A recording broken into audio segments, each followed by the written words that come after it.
reason I went on the quest was I knew that I didn't want to lose those years of things that the thing that I loved, which is um, wilderness skiing, backcountry skiing, skinning up and skiing powder snow that's never been touched. I mean, that's a big thing in my life, and I wouldn't have had that. I would just have done other sports. I would have done bicycling. I mean, there's lots of sports I could have done, but those sports can't hold a candle to powder skiing.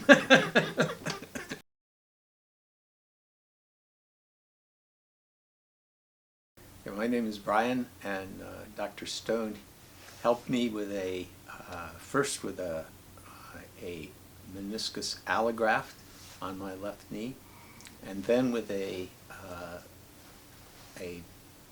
Mako assisted partial on my lateral replacement of my right knee. And I drove right into the physician's parking lot and hobbled my way to the door, and somebody came along pushing a wheelchair and said, "I can help you." Loaded me in the wheelchair, and they took me back in and said, "Well, you got this meniscus that's broken and it's stuck up inside your knee, and that's why you can't move your knee." So that's how I first knew I had a problem with my meniscus. So I started first thing that happened was I had what everybody said was the right operation, and but I actually knew that I wanted to save my meniscus as I could, and so I said, "Don't take my meniscus." And when I woke up, they'd taken my meniscus. Helicoptered into a ski lodge in the Selkirks in British Columbia, and we'd gone down and we were climbing up on the glacier, all skinning up on the glacier. And if you get up in the glacier, you can't go back. And so if you can't continue, you just got to bivvy there while everybody else skis for a whole day, freezing to death. So as we climbed up onto the glacier, I just made the decision, and my knee was hurting so much that it wasn't fair to me or the rest of the people for me to continue. And at that point, the guide would allow, because we could see the lodge, the guide would allow me to take myself back to the lodge. So I did, and then I went on a quest to get my knee repaired. And I was too young. I was early 50s. I was too young to have a total knee replacement. So I went to see, Big Doc at Harvard, and he told me, "Look, don't make sports a big thing in your life, because you're grade 4 now. You're bad, and you're not going to be able." So I said, "I don't want that." So I started traveling the country looking for some place that would help me, and I saw a number of doctors, and they all basically said, "Your knee's too far gone." And finally, I got all the way up to California. And Dr. Stone, I expected I was going to see the same thing they told me at Vail, the same thing they told me everywhere else, that I was out of luck. And Dr. Stone said he would operate on me. And he did. He put a meniscus allograft in my left knee. And I was back skiing the next year. And that was 2006, and it's 2022 now.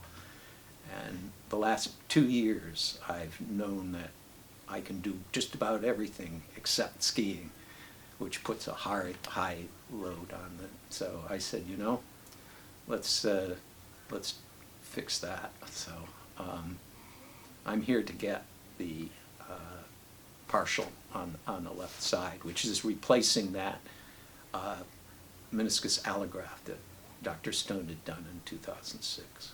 I've gotten to the point where having the replacement, it's going to take me through the rest of my years, most likely. And at the same time, the technology has increased a lot in the interim, so I'm getting a lot better partial replacement than I ever could have gotten back that time.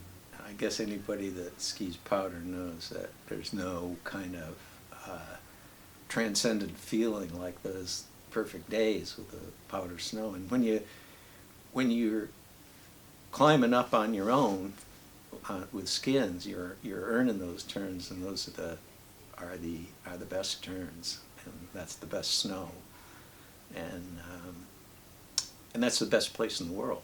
I mean, that's where you travel the whole world, you won't find snow like that and conditions like that, and to be able to enjoy them. Having enjoyed them in my earlier years, to feel that I wouldn't be able to enjoy them further on was just that's why I went on the quest to try to find a way. Well, once Dr. Stone had shown me that he could do things that nobody else could do, and I wasn't going to try my luck with somebody else. I mean, I was convinced that this was the guy. And, you know, there I was, 3 years ago, doing a bicycle training camp in Majorca, and got in an accident.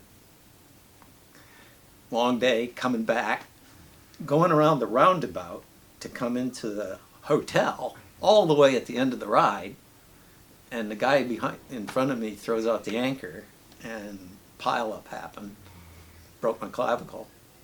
They took me into the local hospital, which was just a local clinic, and they were going to operate on my badly fractured collarbone, my clavicle, there in that clinic. And I said, no way.